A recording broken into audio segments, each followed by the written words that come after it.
প্ৰথমে মই বিনিতা আপোনালোকক সকলোকে আন এটা ৰেচিপি ভিডিঅ'লৈ স্বাগতম জনাইছোঁ। আজি আপোনালোকৰ কাৰণে একেবাৰে সহজ সজিনা ৰেচিপি ভিডিঅ' এটা লৈ আহিছোঁ। যিহেতু এতিয়া সজিনা বতৰ চলি আছে, সজিনা কেইডালমান লৈ লৈছোঁ, আলু কেইটামান লৈ লৈছোঁ, কণ বিলাহী কেইটামান লৈ লৈছোঁ। এনেদৰে কাটিব লাগে, ওপৰৰ বাকলিটো এনেদৰে গুচাব লাগে।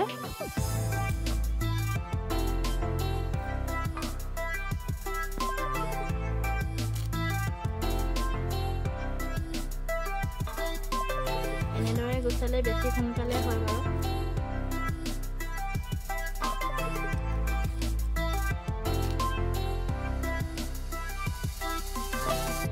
এয়া কটা হৈছে আৰু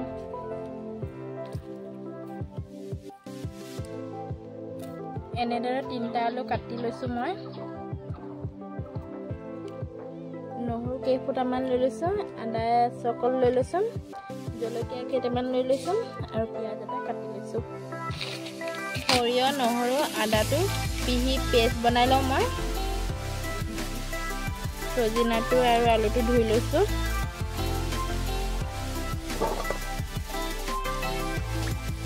সজিনাটো ধোৱা হৈ গ'ল। কেৰাহীটো গৰম হ'ল, সেইটো তেল দিওঁ। তেল গৰম হৈ গৈছে, মই পিঁয়াজকেইটা দি দিওঁ।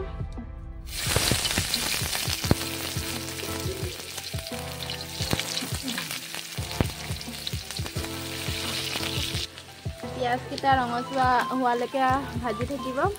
ৰঙচুৱা হ'লে দিব।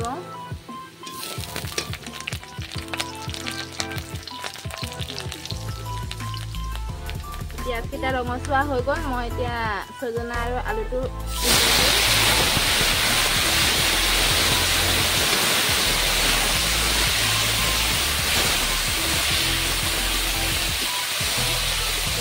ভাজি আছোঁ।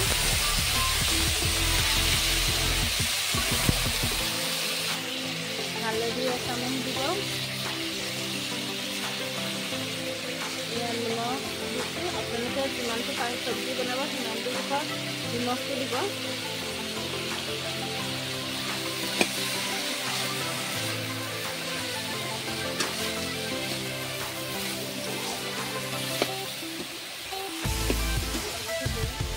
এয়া ভাজি আছোঁ।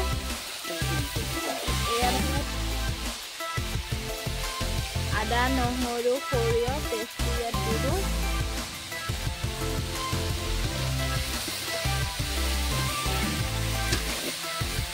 ভাজি থাকিব।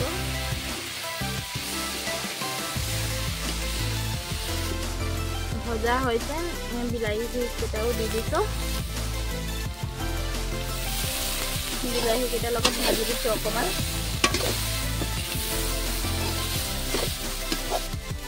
এতিয়া অলপ ঢাকি দিওঁ। পানী দি দিছোঁ, ঢাকিছোঁ। এয়া ঢাকনটো উঠাইছোঁ।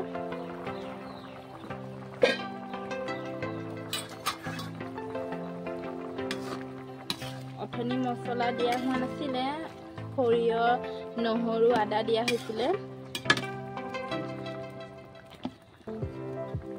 এতিয়া মছলা দি দিওঁ। পেকেট মছলা হয়, এচামুচ দি দিছোঁ জিৰা।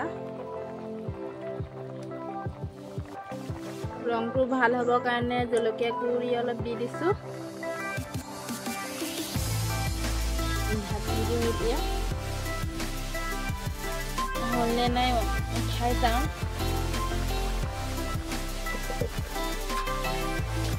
হৈছে আৰু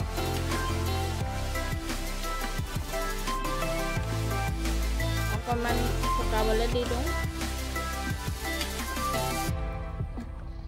এয়া ঢাকি দিছোঁ। হ'ল চাগে, উঠাই চাওঁ।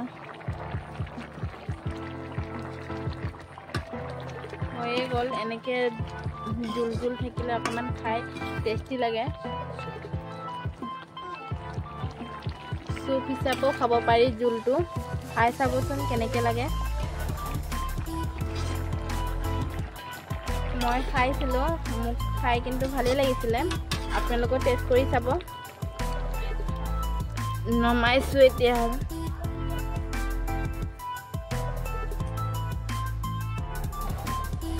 এয়া বনা হৈ গ'ল ভাতৰ লগত খাম আৰু এতিয়া সজিনা ৰেচিপি ভিডিঅ'টো চাই কেনেকুৱা পালে লাইক এটা কৰি দিব আৰু কমেণ্ট কৰি জনাব ভিডিঅ'টো চাই কেনেকুৱা পালে আৰু তেনেকৈ ধৰণে যদি ভিডিঅ' চাব বিচাৰে মোৰ চেনেলটো ছাবস্ক্ৰাইব কৰি দিব